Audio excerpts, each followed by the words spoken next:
Et action!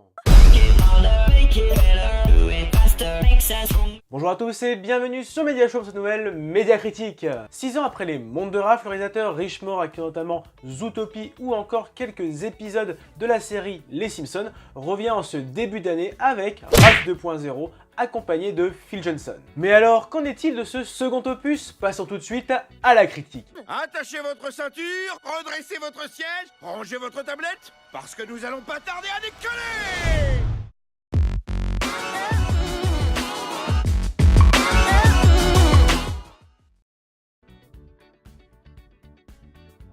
Ralph 2.0 emmène nos héros sur Internet à un univers démesuré et inconnu aux possibilités infinies. En effet, Ralph et son ami Vanellope vont devoir prendre tous les risques en s'aventurant dans l'étrange univers d'Internet afin de récupérer une pièce pour réparer la borne Sugar Rush, le jeu vidéo où vit Vanellope.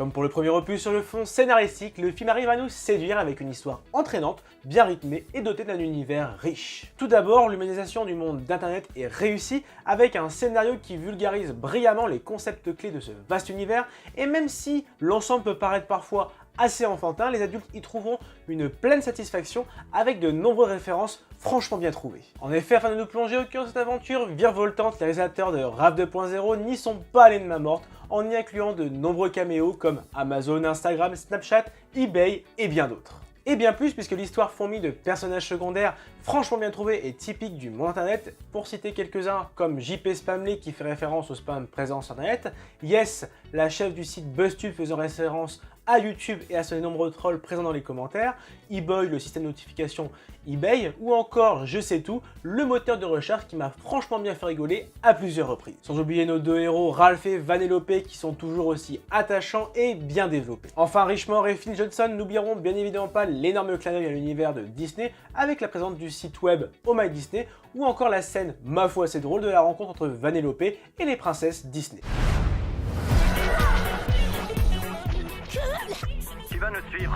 D'ailleurs, cette scène se moque ouvertement des bases scénaristiques des films de princesses Disney et cela permettra d'aboutir à un dénouement musical final vraiment somptueux. C'est une vraie princesse!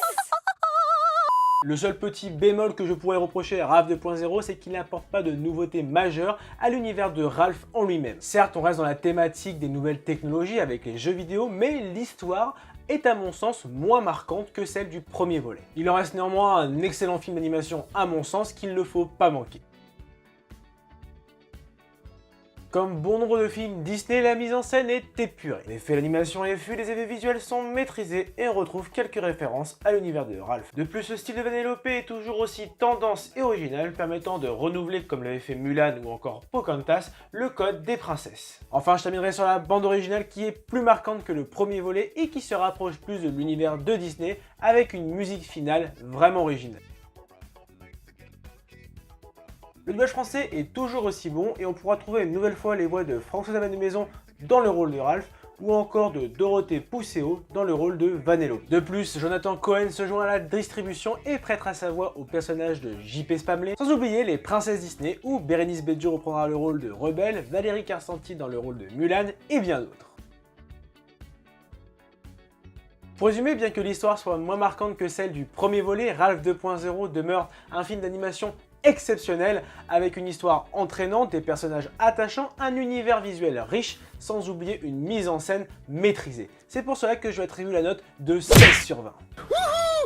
Et voilà, cette vidéo est à présent terminée et j'espère qu'elle t'a plu. Si c'est le cas, lâche le pouce bleu, partage ton avis sur le film dans les commentaires et n'oublie pas de t'abonner à la page Facebook, mais également à la chaîne YouTube, sans oublier la petite cloche pour recevoir toute l'actualité de Media Show. Allez, à très vite!